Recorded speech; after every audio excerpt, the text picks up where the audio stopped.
comme l'or est extrait de la boue, la richesse aussi parfois se trouve dans la pourriture. Mesdames et messieurs, merci de nous retrouver dans la gare de l'agro-silvo-pastoral camerounais et même africain quand il est cet instant tous les mardis sur Canal 2 International. Bienvenue à tous. L'élevage vers lequel nous vous conduisons ce soir est particulier de par l'animal qui est élevé que par les techniques utilisées pour y arriver. Chers téléspectateurs, bienvenue à l'élevage des mouches soldates noires. Pour en savoir davantage, nous vous invitons à prendre le train du film à ma suite.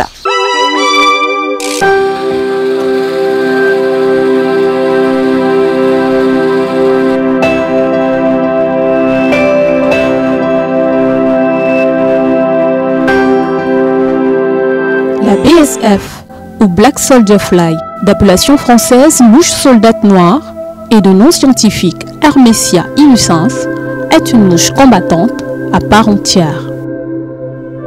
Appelée soldate par une posture qu'elle adopte lors de sa sortie, car lorsqu'elle sort en bande, la mouche a tendance à s'aligner en ordre de bataille dans la même direction que ses congénères. Son terrain d'opération, nos déchets, notamment les coproduits des cultures et d'autres déchets organiques. Bien que l'élevage des insectes soit peu connu au Cameroun, depuis le 1er juillet 2017, la loi européenne autorise les farines d'insectes dans l'alimentation des poissons d'élevage. Et les élevages d'insectes y sont en plein développement. 2 espèces y sont principalement élevées pour l'alimentation animale, parmi lesquelles la larve de mouche soldate noire. La mouche soldat, en son cycle final, est moins importante que sa larve. La larve constitue donc l'enjeu principal de cet élevage. Le Cameroun perd énormément des produits de culture post-récolte. Ces produits se retrouvent en décomposition dans de nombreux bacs à ordures par manque de moyens de reconversion. Au moins 40% de la production alimentaire et des coproduits qui en sont issus ne sont pas consommés. Les recycler devient un impératif pour éviter leur impact négatif sur notre environnement direct. La mouche soldate noire se retrouve dès lors comme une solution appropriée et utile à plus d'un titre. En dehors de son rôle de biodégradeur, sa larve est transformée pour l'obtention des farines animales.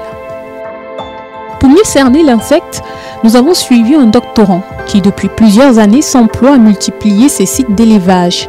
Ici, vous êtes dans l'unité de production de Black Soldier Fly, c'est-à-dire la mouche soldate noire. Ici, on essaie de transformer les déchets pour produire une ressource alimentaire nouvelle qu'on peut utiliser dans l'alimentation animale. Les déchets sont collectés au niveau de la ville et sont transformés ici par les larves pour produire des biomasses larvaires qu'on peut récolter et sécher et ensuite écraser pour incorporer dans l'alimentation comme source de protéines.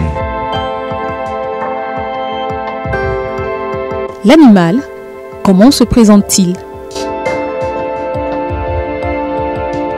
La mouche soldate noire, encore appelée Hermesia illucens, est un insecte de l'ordre des diptères et de la famille des Strachiomyidés. Leur corps est subdivisé en 3 tables, c'est-à-dire la tête, le thorax et l'abdomen. Le thorax porte 2 paires d'ailes et 3 paires de pattes.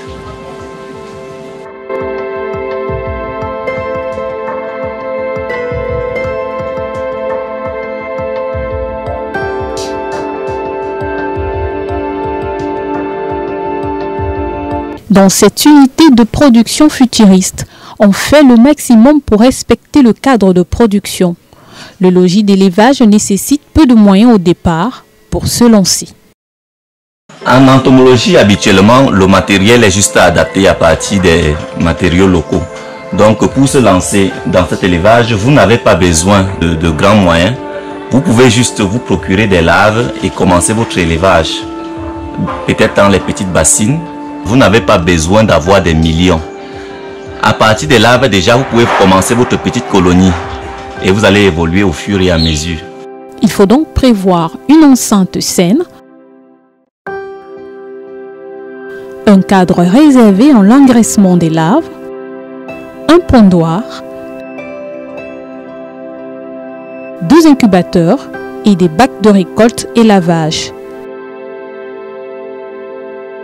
Des tables pour sécher, une presse et une marmite cuisante. Pour obtenir des larves, les mouches sont isolées dans un enclos recouvert correspondant à la température idéale et à l'humidité relative pour leur reproduction. 3 à 4 jours suffisent à ces insectes adultes pour copuler. Cette copulation a lieu à des heures précises correspondant à l'apparition des rayons solaires. À l'émergence, les mâles sont capables de copuler environ 2 jours après et les femelles pourront commencer à pondre 5 jours après l'émergence. Les copulations ont habituellement lieu autour de 10 heures en matinée avec la venue des rayons solaires et les pontes auront lieu en soirée. L'adulte vit environ 10 jours. Pendant ces 10 jours, elle a pour seule mission de copuler et de pondre les œufs. Bien avant, des pondoirs sont confectionnés laissant des cavités aux femelles pour y pondre. Les mouches adultes à maturité vont pondre dans la cavité des pondoirs pour se rassurer que leurs œufs seront protégés contre les prédateurs et la dessiccation.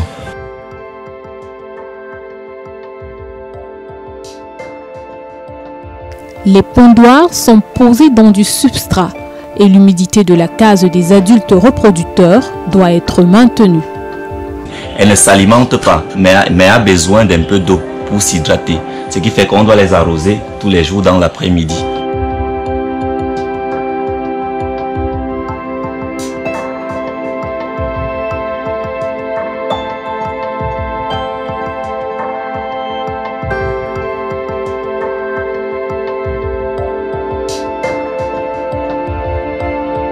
Après la ponte, les barres contenant les œufs sont ramassées et extraites de la zone des adultes.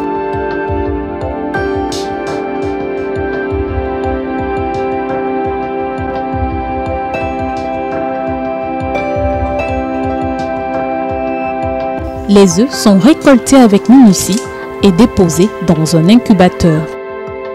Après la collecte des pondoirs dans les cages des adultes, on va procéder à la collecte des œufs.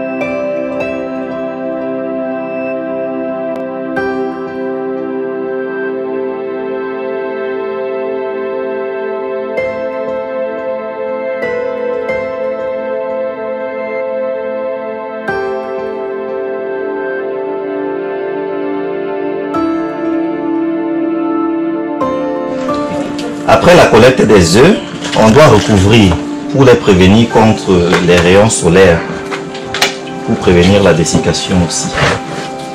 Et ensuite, on doit recouvrir à l'aide d'un tissu et déposer dans la caisse d'incubation.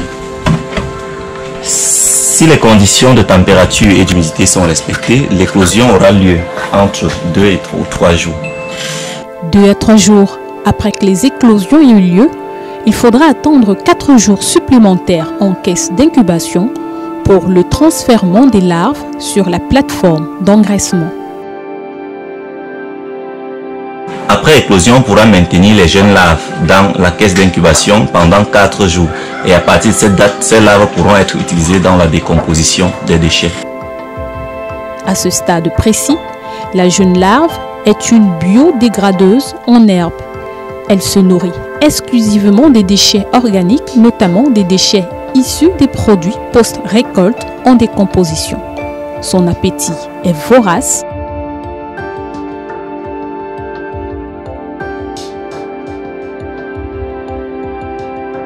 Dans certaines fermes en Chine et pour des mesures sanitaires, les déchets sont lavés puis broyés en purée avant d'être servis aux larves qui apprécient à merveille ce type de conditionnement. Les larves ont aussi la particularité de dissiper toutes les odeurs nauséabondes.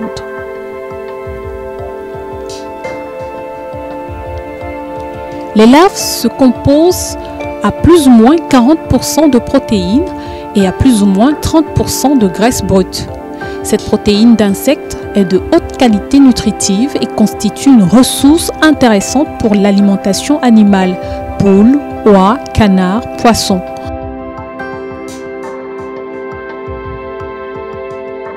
Il est démontré que les larves ont pour effet de neutraliser la plupart des bactéries transmettant des maladies telles que Salmonella spp ou E. coli, ce qui limite le risque de transmission de maladies aux animaux et aux humains.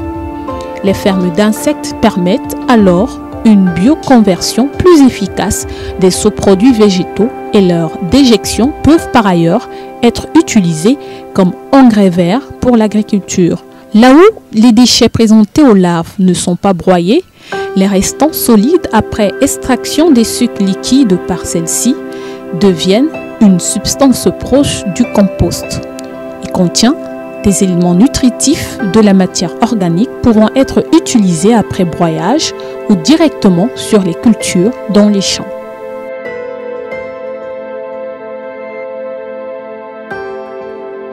Aujourd'hui, les larves de mouches soldats noirs sont dégraissées avant d'être broyées en farine. Les larves sont lavées, cuites, blanchies, puis pressées afin d'en extraire l'huile. La partie solide est ensuite séchée, puis broyée pour produire la farine. À ce stade, les larves peuvent être utilisées déjà dans l'alimentation animale. On peut les distribuer directement aux poissons ou à la volaille, ou on peut se décider de les tremper dans l'eau chaude pour leur immobilisation et ensuite sécher et écraser pour obtenir la farine qu'on pourra incorporer dans l'aliment. Pourquoi dégraisser la farine? L'avantage est double. L'extraction des lipides permet d'augmenter la concentration en protéines des farines et ainsi de se rapprocher de celle des farines de poisson, utilisées actuellement comme source principale de nourriture des poissons d'élevage.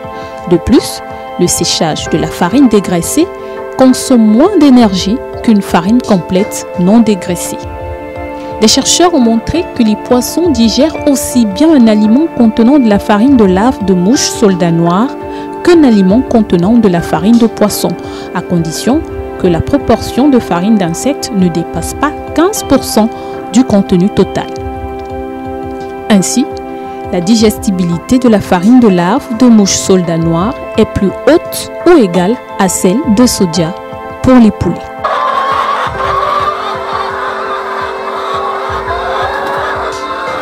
Dans sa phase de larve qui dure environ 14 jours, celle-ci prend progressivement 3 colorations et calibrages. Elle aboutira au 14e jour à une coloration brune ou tendant légèrement vers du noir. C'est la prépuce ou nymphe. Elle se déplace alors vers un autre couloir prévu pour sa migration où est récoltée par l'éleveur.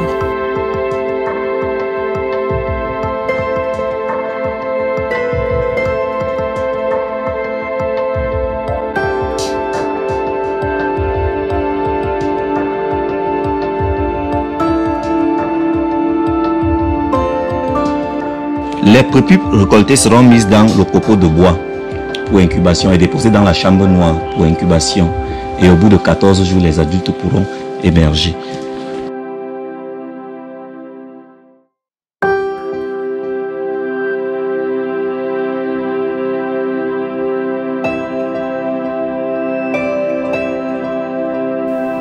À ce stade, la nymphe peut être transformée en farine ou conduite dans du substrat bien protégé vers des box d'incubation pour la multiplication des adultes reproducteurs. Donc après la récolte des préputes, on va les déposer dans le copeau de bois et recouvrir à l'aide d'un tissu noir.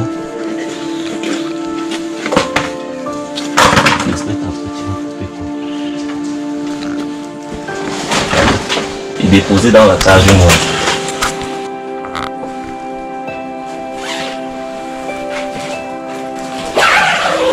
On les dépose dans cette cage parce que pour faciliter les émergences, les prépupes ont besoin de l'obscurité. Le box d'incubation doit être calme et d'une température et humidité relative devant permettre la métamorphose d'un nymphe en sujet adulte. Cette phase dure 14 jours. Les prépupes sont maintenues dans la cage noire parce que pour faciliter la métamorphose, elles ont besoin de l'obscurité et d'un milieu calme pour se développer rapidement.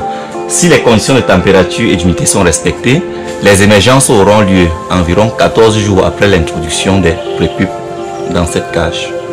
À l'émergence, les mouches s'adonnent à un nouveau cycle de reproduction. Pendant sa phase adulte, la mouche soldat noire ne s'alimente pas. Sa principale mission, copuler et se reproduire.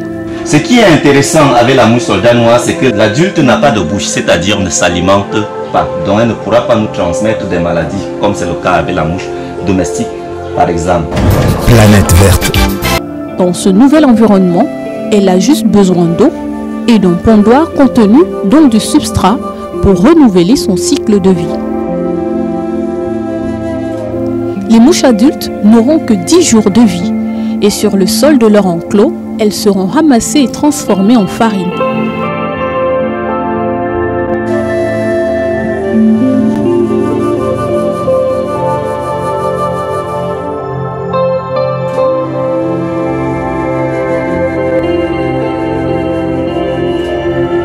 À la mortalité, les adultes peuvent également être écrasés et utilisés comme source de protéines, mais sauf que les adultes sont moins riches en protéines, mais plus riches en kératine. C'est vrai que la kératine, c'est toujours une protéine, mais une protéine qui est moins digestible. Bien que les résultats montrent une meilleure digestibilité des farines d'insectes après extraction de la chitine, la digestibilité reste correcte sans son extraction. Une différence nette sera faite entre la larve et l'adulte en termes de consistance protéinique. L'adulte moins riche en protéines, mais plus riche en chitine. Les huiles issues des larves pressées peuvent également être utilisées pour la fabrication du biocarburant.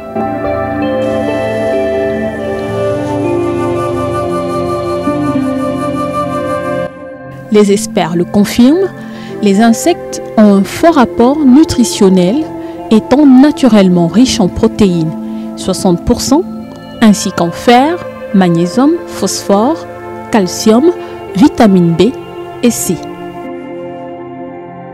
Que ce soit à moyenne ou petite échelle, l'élevage des larves de mouches soldats noirs ne demande que très peu de moyens et permet de traiter efficacement ces biodéchets. Comme je le disais tantôt, pour se lancer dans la production de la mouche soldat noire, vous n'avez pas besoin d'avoir des millions. À partir des larves, déjà, vous pouvez commencer votre petite colonie et vous allez évoluer au fur et à mesure. Les entrepreneurs peuvent envisager de favoriser les circuits courts, comme par exemple s'installer proche des fermes pour avoir les coproduits végétaux issus des cultures.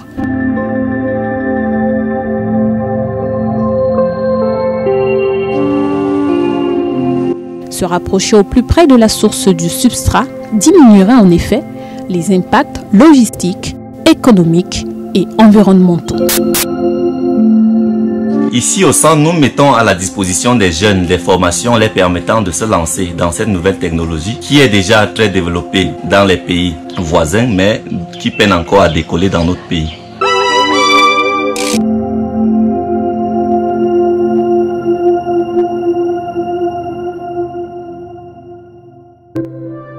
Pour mener à bien cet élevage, il est indispensable de maîtriser la biologie de la mouche soldat noire. La mouche soldat noire est un insecte à métamorphose complète qui passe par 4 stades de développement au cours de sa vie. L'adulte à maturité pond des œufs.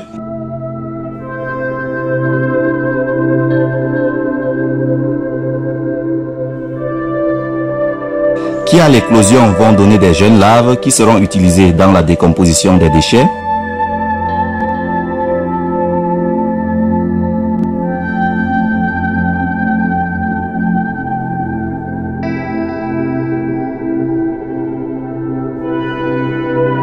À maturité, les jeunes larves qui étaient au départ de couleur blanchâtre vont se transformer en noir et on va les appeler les prépupes.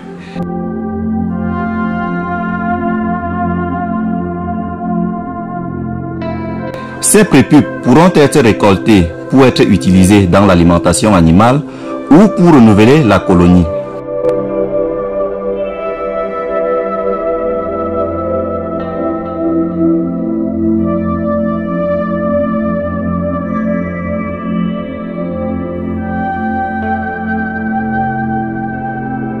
Si on doit les utiliser pour renouveler la colonie, on peut les maintenir dans un substrat sec et au bout de 2 semaines, l'adulte pourra émerger.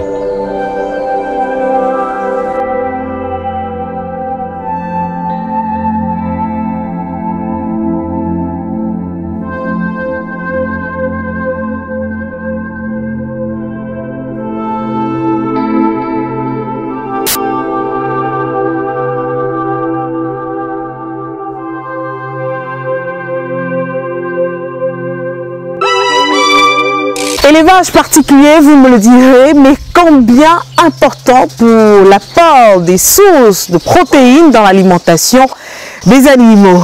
Planète Verte rentre en gare et vous donne rendez-vous pour un autre apprentissage mardi prochain, 22 h sur Canal 2 International. Bye bye.